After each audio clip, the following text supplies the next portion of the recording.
when even the director himself says that, yeah, this movie franchise was running out of steam, it needed a massive restart, you kind of have to go with him and fan backlash from Phantasm 4.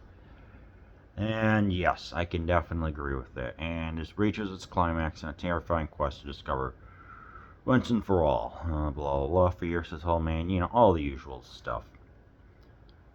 What we finally get here is the sci-fi spice, I guess, that was added and needed to this. And I'm thinking, okay, finally we're getting some of the good stuff. And yes, I do like this. So, Phantasm 4 is a return to roots approach. Cut out all the stupid stuff. Like, remove any of the, no childish inclusion, no bizarro scenes that make the film totally inconsistent. This is more of we're hunting him, let's have him appear and to be able to get stuff done. So now we get to see more of the power of him and also his origin, which I liked, as apparently he can even control vehicles. So as Reggie is trying to deal with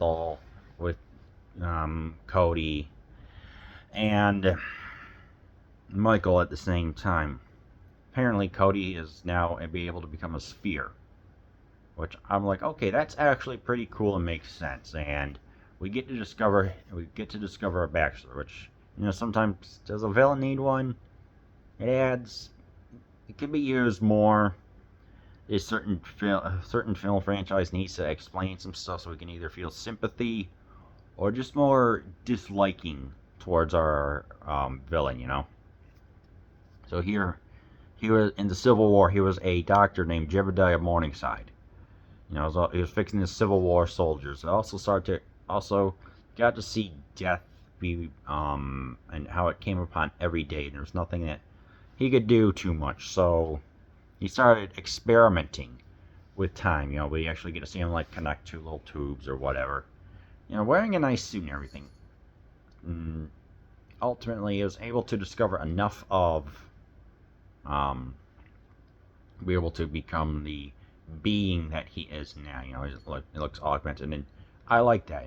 We actually get to see more of his powers, how he's able to take control of a hearse that Cody is driving, and as he's doing that, I don't know.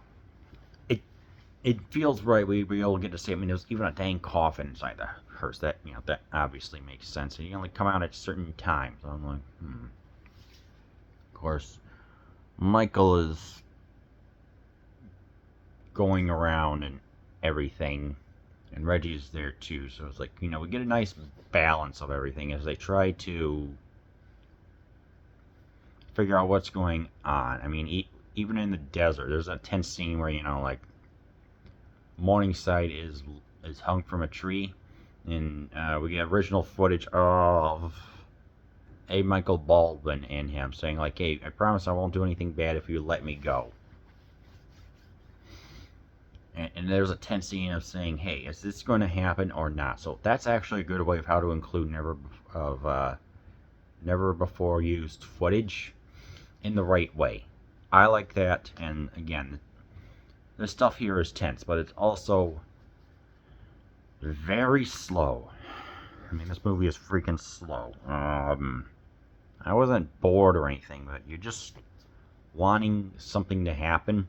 But there's enough moments of discovery and inclusions and lore expansion where you won't feel bored. But you're just waiting. Eventually some stuff does happen at the end, and obviously it's. Right here we have the guy being introduced into we even have the Tesla's coil or whatever, So I don't know.